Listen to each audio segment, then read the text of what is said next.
What's up guys, Sanjyot Keer here, welcome to IFL। आज दाल मुगलई बना रहा हूँ। ये जो दाल मुगलई है ना, इतनी डिलिशियस दाल की रेसिपी, और ये बनती है हरी मूंग दाल के साथ। जो साबुत वाली हरी मूंग दाल होती है उससे बनती है, और इसमें एक मसाला बनाया जाता है। उसमें दाल को डालकर फिर उसके बाद इसमें बिरिस्ता बनाकर क्रश करके ऐड किया जाता है, और उसका जो फ्लेवर है वो बहुत ही अमेजिंग लगता है। तो ग्रीन मूंग दाल अगर आपने पहले इस तरीके से बनाकर नहीं देखी है तो you will absolutely love it. I am sure आपने ग्रीन मूंग दाल ऐसी वाली नहीं खाई होगी।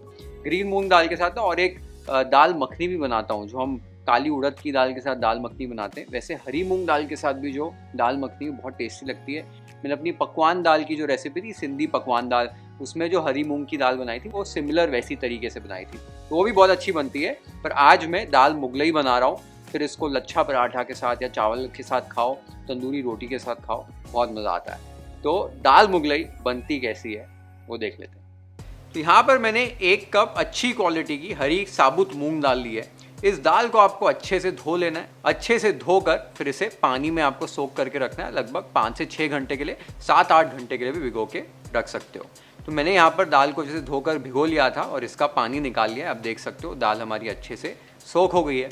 अब इस दाल को साइड पे रख देना है। अब एक स्पाइस की पोटली बनानी है। तो एक मलमल का कपड़ा ले लीजिए, इसके अंदर 4 हरी इलायची, 2 मोटी इलायची, 1 इंच दालचीनी, 2 तेज पत्ते, 2 से 3 लौंग और 3 से 4 साबुत काली मिर्च ऐड कर दीजिए। अब इस पोटली को इस तरीके से आपको अच्छे से बांध लेना है, ताकि जब दाल को उबाल रहे हैं आप तो ये पोटली खुल नहीं जाए। तो आप देख सकते हो हमारे मसालों की जो पोटली है वो रेडी हो गई है। अब भिगोई हुई दाल को एक प्रेशर कुकर में आपको ऐड कर देना है। इसके अंदर जो हमने मसालों की पोटली बनाई थी वो ऐड कर दीजिए। अब इसमें टेस्ट के हिसाब से नमक ऐड कर देना है। साथ ही में अभी इसके अंदर पानी ऐड करना है। तो पानी को आपको दाल के 1 इंच ऊपर तक ऐड कर देना है इस तरीके से। पानी ऐड करने के बाद अब कुकर का ढक्कन लगा दीजिए और हाई फ्लेम पर 1 सीटी आपको देनी है। फिर उसके बाद मीडियम फ्लेम पर 1 से 2 और सीटियां होने तक दाल को पका लीजिए। दाल को हमको एकदम गला नहीं देना है, हल्की हल्की जो दाल है वो खड़ी रहनी चाहिए, इस बात का आपको ध्यान देना है। तो 3-4 सीटियां, बहुत ज़्यादा सीटियां मत दे देना, 2 से 3 सीटियों में मैक्स आपकी दाल पक जानी चाहिए, अगर आपने दाल को अच्छे से भिगोया है तो। एक बार कुकर में सीटियां लगा दी हैं तो गैस को बंद करके कुकर को नेचुरली डीप्रेशराइज होने दीजिए। उसके बाद कुकर की सीटी को चेक करके ढक्कन खोलकर चेक कर लीजिए। तो आप देख सकते हो हमारी जो दाल है वो अच्छे से पक गई है। आप देख सकते हो कैसे दाल थोड़ी थोड़ी खड़ी खड़ी है, इस तरीके से आपकी दाल रहनी चाहिए। तो दाल हमारी एकदम अच्छे से पक चुकी है। जो पोटली है इसे आपको निकाल कर डिस्कार्ड कर देना। तो दाल को आपको इस तरीके से पकाना होता है। आपने देख लिया कितना आसान प्रोसेस है। 2 चीज़ें इसमें यहाँ पर है। एक तो ग्रीन मूंग दाल के साथ ना कई सारे रेस्टोरेंट्स में या कई सारी रेसिपीज़ में भी अरहर यानी कि तूर की दाल या चने की दाल, ये दोनों दालें भी ऐड की जाती हैं। इससे क्या होता है, एक तो क्वांटिटी बढ़ जाती है और हल्की सी और बॉडी मिल जाती है दाल को। तो अगर ऐड करना चाहते हो तो बिल्कुल ऐड कर सकते हो। 3/4 कप मूंग दाल ले लो, 1/4 कप अरहर की दाल ले लो, या अरहर और चने की दाल मिक्स करके ले लो, साथ में भिगा लो, साथ में भी पका सकते हो। कई लोग अलग से पकाकर फिर घोट कर मिलाते हैं, तो प्रोसेस खाली लंबा हो जाता है, इसलिए मैंने अवॉइड कर दिया है। बाकी सिर्फ ग्रीन मूंग दाल के साथ भी बनाओगे तो बहुत बढ़िया, बहुत डिलिशियस दाल बनती है। दूसरी चीज़, हमने जो मसालों की पोटली बनाई है, वो पोटली मैंने इसलिए बनाई है कि दाल को जब भी आप खाते हो चावल में डालकर या रोटी के साथ, तो अगर मसाले छोटे छोटे यहाँ पर है ना तो मुंह में आएंगे, कई लोगों को अच्छे नहीं लगते हैं। इसलिए पोटली बना दोगे तो दाल में से वो मसाले आप निकाल सकते हो, उनका फ्लेवर तो आ जाएगा और मसालों को आप निकाल पाओगे। अगर सीधे ही आपने डाल दिए तो आपको चुन कर निकालने पड़ेंगे या मसाले रहने देने पड़ेंगे। तो वो ऑप्शनल स्टेप है। ये स्टेप तभी करिए कि अगर आपको दिक्कत होती है, मसाले मुंह में आते हैं, आपकी फैमिली को नहीं पसंद होगा, तो पोटली बनाकर डाल दीजिए और आप सॉर्टेड हो जाओगे एकदम। तो दाल हमारी पककर रेडी होगी। भी नेक्स्ट स्टेप ये एक मसाला हमें भूनना है और फिर उसके बाद का जो प्रोसेस है वो देख लेते हैं। एक हांडी में 2 टेबलस्पून तेल और 2 टेबलस्पून देसी घी ऐड कीजिए। तेल और घी गर्म हो जाए तब इसके अंदर 1 टीस्पून जीरा और 3 कटे हुए आपको प्याज ऐड करने हैं। प्याज ऐड करने के बाद इन्हें अच्छे से भून लेना है जब तक कि ये गोल्डन ब्राउन नहीं हो जाते हैं। तो प्याज को स्टर करते हुए अच्छे से भून लीजिए। एक बार ये लाइट गोल्डन ब्राउन हो जाए उस स्टेज पर इसमें 2 tablespoon chopped garlic, 1 tablespoon chopped अदरक और 2 चॉप की हुई हरी मिर्ची ऐड कर दीजिए। अब फिर से स्टर करते हुए आपको पकाना है जब तक कि प्याज और थोड़ा सा ब्राउन नहीं हो जाता और लहसुन और अदरक हमारा अच्छे से भून नहीं जाता। तो 2-3 मिनट के लिए अच्छे से और भून लीजिए। आप देख सकते हो प्याज, लहसुन, अदरक सब अच्छे से भून चुका है।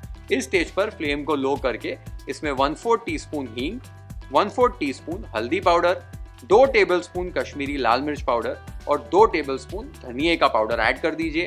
फटाफट से स्टर कर लीजिए। यहाँ पर थोड़ा सा गर्म पानी इसमें ऐड कर रहा हूँ ताकि मसाले हमारे जले नहीं और मसालों को हम अच्छे से भून पाए। तो पानी थोड़ा सा डाल दीजिए गर्म और फिर अच्छे से स्टर करके अभी मसालों को भून लीजिए 3-4 मिनट के लिए, जब तक कि तेल वापस से मसाले से सेपरेट नहीं हो जाता। तो आप देख सकते हो बस 3-4 मिनट में ही मसाले हमारे अच्छे से भून चुके हैं, तेल सेपरेट हो चुका है। इस स्टेज पर इसके अंदर हमें दही ऐड करना है। तो यहाँ पर मैंने 3/4 कप दही लिया है। दही को आपको अच्छे से फेंट लेना है ऐड करने से पहले, तो अच्छे से फेंट लीजिए इस तरीके से, फिर दही को ऐड कर दीजिए। नहीं तो दही क्या है, कई बार बहुत जल्दी से फट जाता है। दही ऐड करने के बाद टेस्ट के हिसाब से नमक ऐड कर दीजिए। नमक ऐड करने के बाद अच्छे से आपको स्टर करते रहना है। बस स्टर कर लिया आपने से दही को, फिर फ्लेम को बढ़ाकर मीडियम टू हाई पर दही को भी अच्छे से पकाना है जब तक कि दही का कच्चापन नहीं दूर हो जाता है और तेल और घी फिर से मसाले से सेपरेट नहीं हो जाता है। तो लगभग 5 से 6 मिनट लग जाएंगे, अच्छे से मसाले को भून लीजिए। तो आप देख सकते हो दही को भी मैंने मसालों के साथ अच्छे से भून लिया है, तेल एकदम अच्छे से सेपरेट हो चुका है और मसाला हमारा पक चुका है। इस स्टेज पर हमें दाल जो हमने पकाई थी वो ऐड कर देनी है। तो दाल को आप मसाले के अंदर ऐड कर दीजिए। एक बार आपने दाल को ऐड कर दिया है, आपको अच्छे से दाल को और तड़के को मिलाना है साथ में। एक बार आपने मिला लिया है इसको इस तरीके से, आप देख सकते हो इसकी कंसिस्टेंसी थोड़ी थिक है और दाल को हमें पकाना है। तो दाल को पकाने के लिए इसमें मैं गर्म पानी ऐड कर रहा हूँ। तो लगभग 300-400 ml पानी इसके अंदर ऐड कर रहा हूँ। दाल की ऐसी कंसिस्टेंसी हो जाए, आप देख सकते हो थोड़ी सी पतली हो गई दाल, ऐसी कंसिस्टेंसी में ले आना है ताकि दाल को जब आप 15-20 मिनट के लिए और पकाओगे फिर से गाढ़ी हो जाएगी और दाल आपकी अच्छे से पक जाएगी तड़के के साथ। तो बस दाल को भी साइड पर एकदम लो फ्लेम पर करने दीजिए, अच्छे से पकने दीजिए जब तक हम इस दाल के लिए साइड पर बिरिस्ता बनाएंगे। तो इस तरीके से एक डीप बर्तन ले लीजिए। बर्तन के अंदर आपको लगभग आधे कप से लेके 3/4 कप तक तेल ऐड करना है। गैस को आप चालू कर दीजिए। तेल आपका जब हल्का गर्म हो जाए तब इसमें हमें प्याज ऐड करना है। यहाँ पर मैंने 3 प्याज इस तरीके से स्लाइस करके रखे हुए हैं। प्याज को आपको ऐड कर देना है तेल के अंदर और फिर आपको चलाते हुए मीडियम फ्लेम पर बिरिस्ता को फ्राई करना है। किसी भी स्टेज पर आपको ऐसे लगता है कि प्याज बहुत जल्दी रंग पकड़ रहा है तो फ्लेम को आप लो कर दीजिए, और ऐसे लग रहा है कि प्याज पक ही नहीं रहे हैं तो फ्लेम को आप एडजस्ट कर सकते हैं उस हिसाब से। खाली कंटिन्यूसली बीच बीच में स्टर करते हुए आपको प्याज को धीरे धीरे पकाना है ताकि आपकी बिरिस्ता जो है वो अच्छे से पके। अगर आपको बिरिस्ता को कट कैसे करना है वो देखना है तो लिंक मैं नीचे मेंशन कर दूंगा डिस्क्रिप्शन बॉक्स में, आप चेक कर लेना। वहाँ पर मैंने डिटेल में बिरिस्ता कैसे बनाते हैं वो बताया। एक चीज़ आपने नोट की होगी, तेल बहुत ज़्यादा हमने नहीं लिया है कि एकदम ऊपर तक भर दिया और थोड़ा सा प्याज डाला है। तेल और प्याज की जो क्वांटिटी है ना सिमिलर होती है, उतना तेल आपको यूज़ करने की ज़रूरत नहीं। तो आप देख सकते हो इस स्टेज पर जब आपका प्याज आ जाएगा, इसको और नहीं आपको पकाना है, फटाफट से निकाल लेना है, छन्नी में ऐड कर देना है, ऊपर से थोड़ा सा प्रेशर अप्लाई करके एक्सेस तेल को निकलने देना है और फिर से निकाल कर एक टिश्यू पेपर पे इस तरीके से डाल देना है। डालकर इसको थोड़ा ऐसे अलग अलग कर लीजिए और 5-6 मिनट का रेस्ट दीजिए। आपका बिरिस्ता जो है एकदम परफेक्टली पक जाएगा। तो आप देख सकते हो हमारा बिरिस्ता एकदम अच्छे से पक चुका है। इसको मैं अभी डिवाइड कर रहा हूँ। 80% जो हम दाल के अंदर ऐड कर देंगे और 20% हम गार्निश के लिए अलग रख देंगे। दाल को भी अभी 15-20 मिनट हो चुके हैं पकते हुए, चेक कर लेते हैं। तो आप देख सकते हो दाल हमारी 15-20 मिनट में रिड्यूस हो गई है, थोड़ी सी और गाढ़ी हो गई है, अच्छे से पक भी गई है। आप देख सकते हो इसकी कंसिस्टेंसी कैसे हो गई, एकदम रेडी हो गई है। बस अभी जो 80% वाला बिरिस्ता उसको लेना है, उसको इस तरीके से क्रश करके आपको दाल के अंदर ऐड कर देना। एक बार आपने बिरिस्ता इसमें ऐड कर दिया है तब 2 से 3 टेबलस्पून फ्रेश क्रीम ऐड कीजिए, 2 टेबलस्पून मक्खन, एक लार्ज चुटकी भुनी हुई कसूरी मेथी का पाउडर, ये बहुत इंपॉर्टेंट है, और 1 चुटकी यहाँ पर होममेड गरम मसाला ऐड कर रहा हूँ। ये सारी चीज़ों को आपको अच्छे से स्टर करके मिला लेना है। एक बार आपने सारी चीज़ों को मिला लिया है, इस स्टेज पर दाल को टेस्ट कर लीजिए नमक के लिए। अगर नमक की रिक्वायरमेंट है तो थोड़ा सा नमक ऐड कर दीजिए और स्टर कर लीजिए। लास्ट में इसमें ताज़ा कटा हुआ धनिया ऐड कीजिए, अच्छे से स्टर कर लीजिए और ये आप देख सकते हो हमारी दाल मुगलई रेडी हो गई है। Let's plate it YFL style.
ये ग्रीन मूंग दाल की दाल मुगलई जो है ना एकदम इनक्रेडिबल लगती है खाने में, और आई एम श्योर आपने ग्रीन मूंग दाल को इस एवतार में नहीं खाया होगा अगर आपने ये दाल मुगलई पहले नहीं खाई है तो। साथ में जो बिरिस्ता इसमें जाता है उसका मज़ा ही कुछ और आ जाता है। और कई लोग ना इसके ऊपर थोड़े से फ्राइड नट्स भी ऐड करते हैं गार्निश करने के लिए, इसको थोड़ा और रिच और शाही तरीके से सर्व करने के लिए। तो फ्राइड काजू और बादाम और थोड़े से किशमिश भी ऊपर डाल सकते हो अगर आपको चाहिए तो। मैंने अवॉइड किया है, बट आप डालना चाहते हैं तो डाल सकते हैं। और पुदीना पराठा जो होता है ना, लच्छा पराठा के ऊपर थोड़ा पुदीने का पाउडर डालो, वो बना के साथ में खाओ, जीरा राइस के साथ खाओ, मज़ा आता है ये दाल मुगलई खाने में। नेक्स्ट अभी आपको ग्रीन मूंग दाल की मखनी भी ज़रूर जल्दी बना के बताऊंगा। तब तक ये वाली रेसिपी अपने घर पे ट्राई करो। कमेंट्स में मुझे बताओ आपको ये रेसिपी कैसी लगी। Share this video with friends and family. Hit the like button if you like this recipe. Follow and subscribe to YFL if you haven't yet. Have an amazing time with this beautiful green moong dal mughlai at your home. Cheers.